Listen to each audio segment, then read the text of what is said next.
Hey guys, it's Rahim. Welcome back to my channel. If you're new to my channel, smash the subscribe button because I talk about property investment, personal development, and how to gain financial freedom. In today's video, I'm gonna share with you how to avoid paying tax in the UK. If you'd like to know how to avoid paying tax, this video is for you. Let's get to it. Before I get to talking about how we can all avoid paying tax, I'd like to ask you for a little favor. We've done a little research. We've realized 70% of the people that are watching my content have not hit that subscribe button. If you are one of those who haven't hit that subscribe button, I'd like you to kindly hit that subscribe button. Whilst you're there, hit the like button below as well so that YouTube algorithm will push the video to reach wider and wider audiences. Do it now, do it now. Fantastic. Thank you so much for doing that. So it is important for you to know that avoiding paying tax completely is illegal, and quite frankly, it is unethical as well. But in this video, I'm going to share with you how you can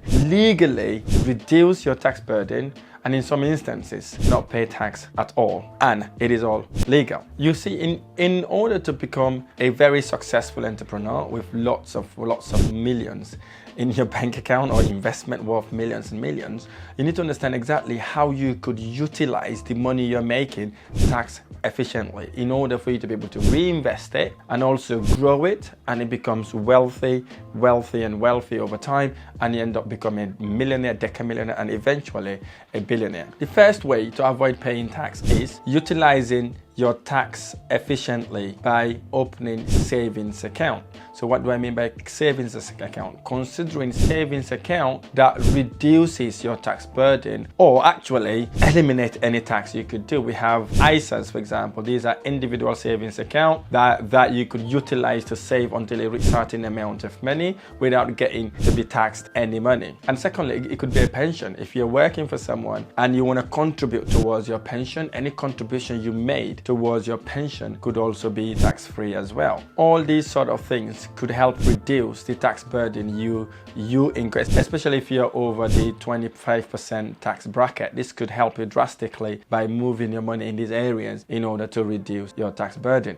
Number two, it's my favorite. This is one that everybody in the UK can take advantage of. It's an absolute mind-blowing for you to know this. Claiming tax deductions and credit. Very important for you to know how to do this because it will reduce your tax burden drastically. It's making sure you are aware what sort of deduction you could make towards whatever income you make. For example, if you're working for someone and perhaps you like to give back to charities, do you know any money you give to charity, it is tax deductible? So you can literally get a tax deductible from any charities you've made. Get them to give you that tax relief slips that would allow you to be able to reclaim that. Suppose you've got a business that you're running. Anything to do with that business you can claim. Suppose you are actually traveling to educate yourself in whatever business adventure you are in. That is tax deductible.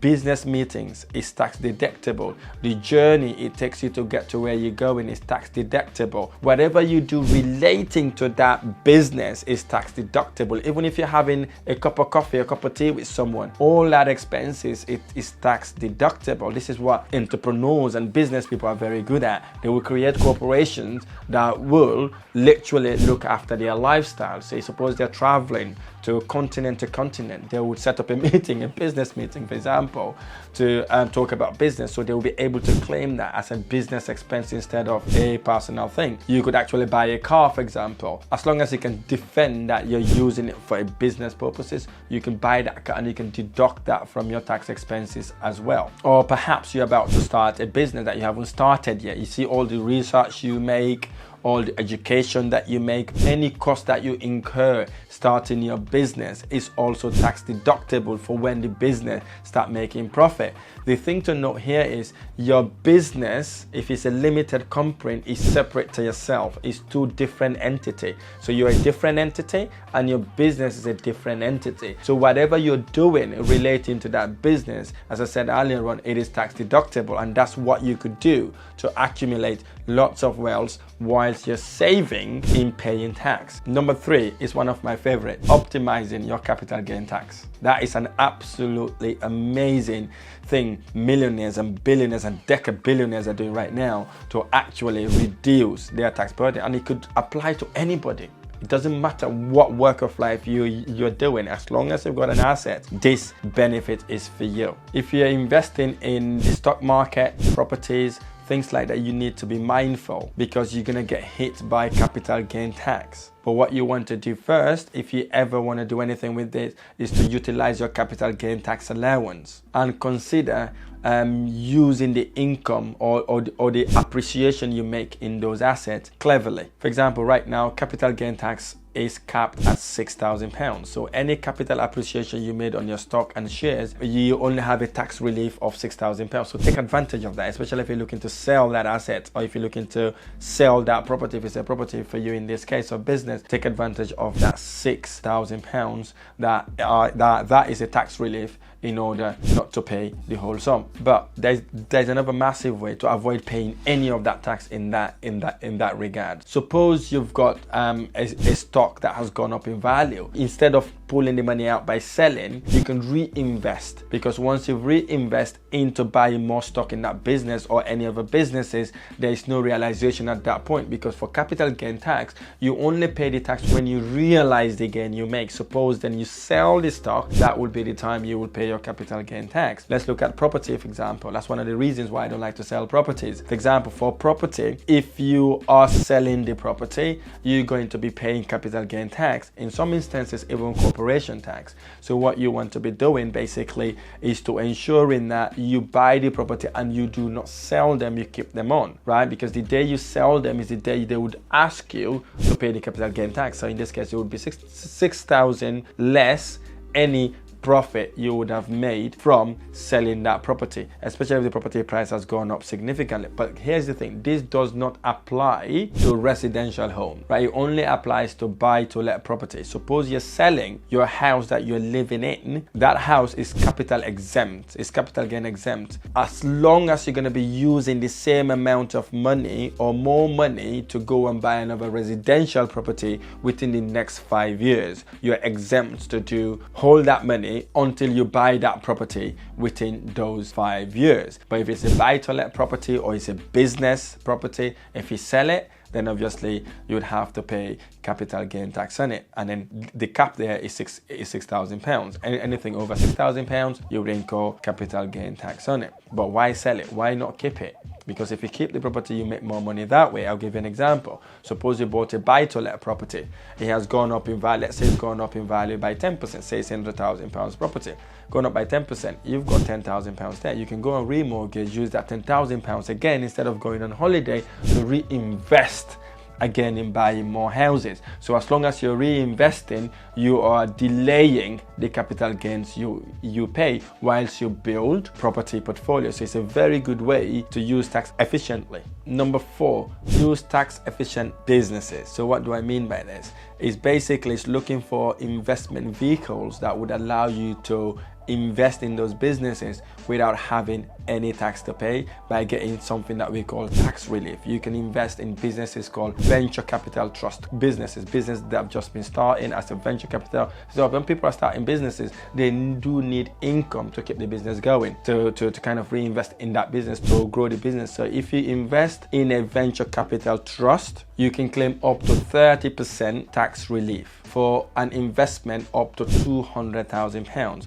Suppose you invest in a business, you can claim up to 30% of that amount as a tax relief in your overall tax that you would have paid. Let's take an example. Suppose you've invested in a venture capital trust. Suppose you invested £10,000, okay? So if you invest that £10,000, 30% of that £10,000 is £3,000. So in your overall tax liability or tax expense, you can deduct 3,000 of that tax expense, meaning you've got lesser tax amount to pay. So in other words, if you got a £5,000 tax liability to pay, you deduct that £3,000 off it, you've only got to pay £2,000. That's the benefit of moving your money that way. So instead of realizing the money, you can use the same money, invest in a venture capital trust that will give you that tax relief, which is the 30%. The same thing applies to enterprise investment schemes. Again, these are small businesses. It could be an IT business, it could be a marketing company, it could be any sort of business that is starting out to establish the business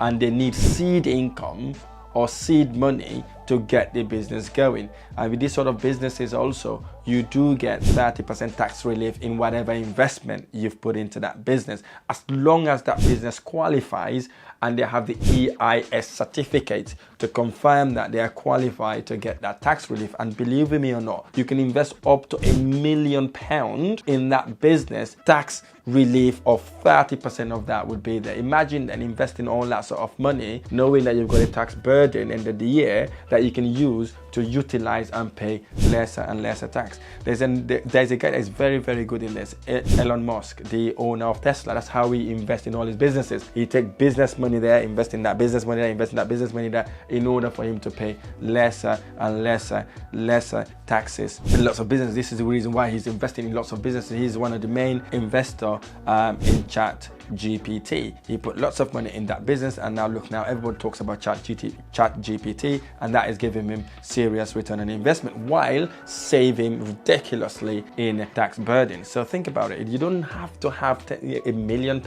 or £200,000 to invest in businesses like this. You could look for business in your local area, as long as they've got a business plan that you think they're able to execute. You see they've got good people working in the business, or founders that are serious about the business. It's worth taking the risk of investing in those businesses, although they are risky businesses, but these are businesses that could make you millions and millions of pounds down the road. If you look at Uber, when Uber started, they were struggling to get finances. They really struggled to get finances. The few people that trusted the founder that invested, some of them invest 10,000, 15,000, 20,000, some people 100,000. There is a gentleman I've heard of who only invested about, I think, £5,000, and today that £5,000 worth over £5 million. So you can see the benefit you can get from investing in making money from those business, and also getting a good tax relief from that as well. That's another way you could reduce your tax burden. Number 5, incorporate tax planning. This is one of the ways you could create your company in a way that it is tax efficient in the beginning. But for this, I would advise you to speak to an accountant who qualifies in that sort of structure, to structure your corporation nicely. Suppose you want to create a family business. There's a way you can create a family business that reduces your tax implication. You can create a trust fund, for example, where you can move all your assets in that trust fund to avoid you paying any taxes for when you're gone. So it's very important for you to utilize this. Investors, business people, and entrepreneurs utilize this system greatly in order to make sure when they're gone, they've got lesser and lesser taxes to pay, and all the assets would be moved to their families or the people that inherited their wealth. Number 6, gift and inheritance planning. This is one of my favorite topics. I love this because this could relate, anybody in the UK could do this regardless what your finances are. You can utilize this advantage to minimize your tax burden. Do you know you can gift anybody in the UK tax-free up to £3,000. Suppose you're making £50,000 to £60,000 and you don't want to hit that tax bracket, you could actually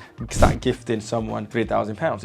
It could be your son, it could be anybody else. You can gift them completely tax-free. You don't pay any tax on that, but the limit is £3,000 total that you can gift during the year. So if you've got £3,000 you want to gift to family members or friends, people like that, you can gift that tax-free. You don't have to pay any tax on that worth of gift. And this is also known as your annual exemption. So suppose you want to speak to an accountant, ask them, say, how do I take advantage of the annual exemptions? So they will explain to you exactly how you can take advantage and incorporate this in your income in order to minimize the tax burden. Another way you could really reduce your tax burden is gifting someone or a family member a deposit to buy a house. Suppose your son, your brother, your sister, your cousin, as long as you can establish the relationship with that person, you can gift them as much as you could possibly can. There is no bracket on that. You can gift them to buy houses, and that also would be tax free. You don't have to pay tax on that. Suppose you've got 3 children and you want to buy them all houses. You can buy that person, you can gift them to put their deposit down, you gift the other person, give them that, then reduces your tax burden as well. I wouldn't advise you to do all in one go. Perhaps you want to do it in stages. This year you do this person, another year you do that person, the other year you did it, and so on and so forth. So you can gift them as much as you could possibly can in order to get them to start buying their own houses. And obviously you can find family members that you can move this tax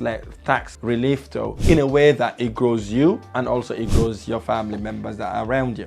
there's a catch, providing the person who's given the gift does not die within 7 years. Okay, so do whatever it takes, you live for 7 years in order for them to not to get that tax. In the UK, we have potential exempt transfer, which we call PET, which allows inheritance tax exemption to be passed on to family members without incurring any tax liabilities. Suppose you've got a portfolio of properties, you can actually move the whole portfolio of properties to a family member before you passed away. Again, you have to ensure you do not die within the next 7 years. And then guess what? Once you've moved all that portfolio to them, they will not be taxed in any way or form on inheritance tax. These are the 6 ways you can avoid paying tax in the UK and most countries legally. So if this video made any sense to you and you want me to drill down in any of these topics I've just discussed, please let me know. I will organize a video where I drill down in every aspect you have asked me to do. If you like this video, any of my videos, smash the like button below, subscribe to my channel for more amazing videos. I look forward to sharing next video. Thank you.